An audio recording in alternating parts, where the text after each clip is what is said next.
યુવાન જોડાયેલા છે ઘનશ્યામજી, અને ઘનશ્યામજી જે મંત્રોચ્ચાર ચાલી રહ્યો છે આપને પણ એ તસવીરો કદાચ મળી રહી હશે અને મંત્રોચ્ચારનો અવાજ આપને આવી રહ્યો હોય તો આ મંત્રોનું મહત્વ અને ખાસ કરીને જે પૂજન અર્ચન અત્યારે પીએમ મોદી કરી રહ્યા છે તેના પર આપ શું કહેશો? મને એવું લાગે છે કે બેન અત્યારે જે આપણે દ્રશ્ય જોઈ રહ્યા છે એ હજારો વર્ષ પહેલા જેમ આગળ વાત થઈ એમ કે સોમનાથ સુવર્ણનું હતું, રત્નજડિત હતું, એના સ્તંભો પણ એવા હતા, મહાદેવ પર અવિરત જે ધારા વહેતી હતી જળની એ પણ રત્નજડિત હતી. આપણા કવિએ બહુ મજાનું લખ્યું છે સોમનાથ વિશે કે ઇંગળા પિંગળા સૂક્ષ્મ નાડી તરવેણી ઘાટ તમારો ગગન મંડળમાં ગુજી રહ્યો ધરણી માથે ધમકારો. હે મહાદેવ, તમે ભીના દેવ છો અને મહાદેવ જેવો કોઈ ભીનો દેવ નથી. એ સમય કાળ હશે જ્યાં મોહમ્મદ ગજનીએ સોમનાથના સંપત્તિના પુરાવા મેળવ્યા હશે. જેને પુરાવા મેળવવા પડે એ મહાદેવ કેવો હશે એ પુરાવા મેળવ્યા પછી અહીંયાના રાજાઓની સ્થિતિ જોઈ હશે, જાણી હશે કે આ લોકોને અંદરો અંદર ભાવ છે, પ્રેમ છે, નિષ્ઠા છે, એકતા છે. આ બધું જાણ્યા પછી એ સીધો મોહમ્મદ આ ખજાનાની લાલસે આવેલો માણસ ઈસવીસન આમ તો 1025 કે 26 ના એ ગાળા ઉપર એ સમય ઉપર ચડી આવેલો અને સીધો જ અહીંયાથી ગયો, માર્ગ ભૂલ્યો.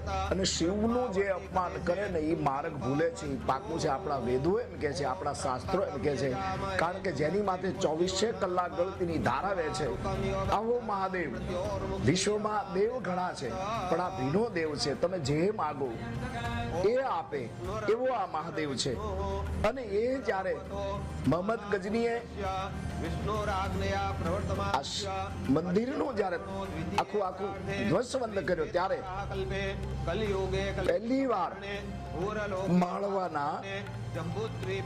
માળવાપતિ રાજા ભોજ ઈસવીસન બધા જુદી જુદી રીતે આમ તો તારીખો વાઇઝ બધા આવે છે પણ ન ભૂલતો હોય તો ઇતિહાસના પાનામાં કંડારેલી વાત છે કે સૌ પ્રથમ વાર રાજા ભોજ ઈસવીસન 1100 માં આ થોડુંક મંદિર જે જર્જરિત બનેલું, હાવ ધ્વજ નહીં થયેલું ને ત્યારે એની બંધાવેલું, ત્યારે ગુજરાતના રાજવી કુમારપાલ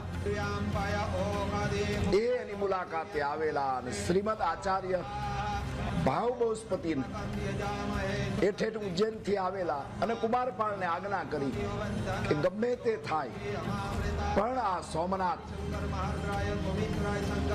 નું મંદિરનું નિર્માણ થાય. ગુરુને સાથે રાખી આખા મંદિરનું નિર્માણ, આ 5મી વખતનું આ નિર્માણ ઈસુની 12મી સદીમાં આ કુમારપાળ દ્વારા બનાવેલું મંદિર અલાઉદ્દીન ખિલજીના સરદાર અલગ ખાને ઈસવીસન 1298 માં પાછું તોડ્યું ત્યારે પણ એનો જીર્ણોદ્વાર જુનાગઢના ચુડાસમા રાજા મહિપાલ દેવે કરાવ્યો હતો. આ કેટલી વાર આ મંદિર ધ્વજ થયું છે, તૂટ્યું છે, છતાંય આપણું ભારત વર્ષ એની મેળે ઉગ્યું છે. આ મહાદેવની કૃપા છે. એ જીવનકાળ એ દરમિયાન સંપૂર્ણ હાવ મહિપાલ દેવના પુત્ર રાખેંગાર અને મહિપાલ ચોથા રાખેંગાર, કારણ કે રાખેંગાર આપણે ત્યાં ઘણા થયા જુનાગઢની ગાદી ઉપર રા નામના વંશમાં. ઈસવીસન 1325 થી 1351 સુધી આ જહેમત ઉઠાવી અને એ મંદિર પોતાના પિતાની અધૂરી એ ઈચ્છા અને એમાં દીકરાની ઈચ્છા ભળીને મંદિર પાછું ઊભું થયું. ઈસવીસન 1398 માં સુબા જફર ખાને 6ઠ્ઠી વાર આ મંદિરનો ધ્વજ નીચે કર્યો અને ત્યારે હમીરજી ગોહિલ બહુ આપણી ઇતિહાસની પાને ચડેલી આ તો વાતું છે. ઇતિહાસકારોએ કેટલું સમર્પણ આપ્યું છે આ દેશ માટે, મંદિરો માટે, ધર્મ માટે, સનાતન માટે. હમીરજી ગોહિલ, ગીરના વેગડા ભીલ અને એમના સુરા સૈનિકો આ બધા સાથે રહી મંદિરની રક્ષણ કરતા પોતે સુરવીરતાઓ હમી છે. અને જે પટાંગણમાં, જે સોમનાથના પટાંગણમાં ક્ષત્રિયો, બ્રાહ્મણો જ્યારે લોહીની નદીઓ વહેતી હતી ત્યારે મહાદેવ હર મહાદેવ હર મહાદેવ હર મહાદેવ કરતા કરતા પોતાનો જીવ આપવા પણ અચકાતા નહોતા. શું કામ? આપણો સનાતન ધર્મ એમ કહે છે કે મારું મંદિર, મારો ભગવાન બસતો હોય તો આ જીવ મને એનાથી વાલો નથી.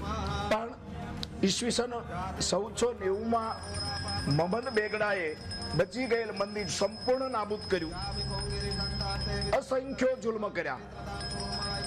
શિવ પૂજા અટકી નહીં.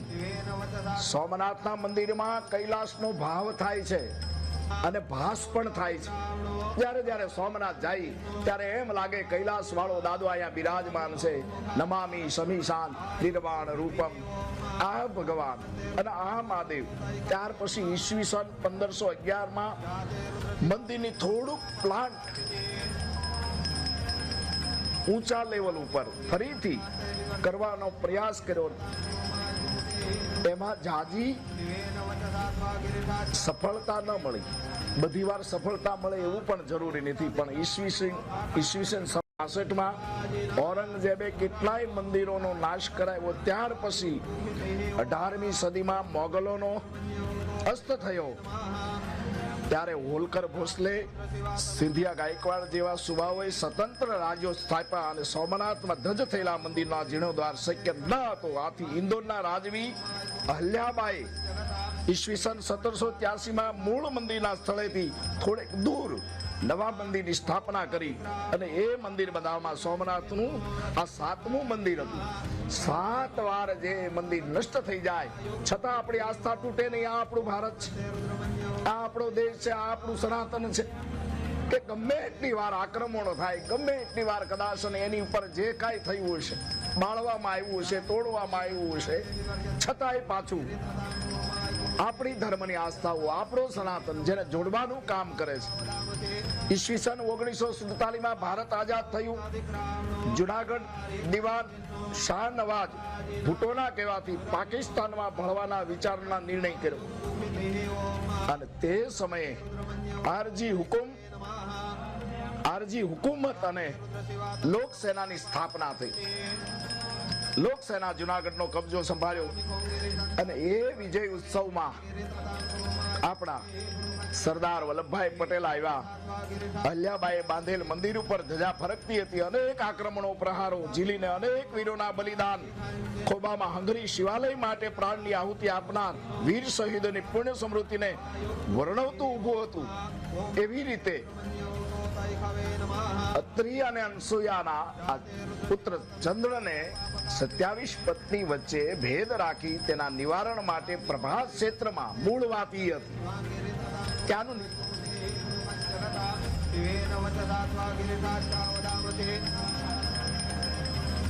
Oh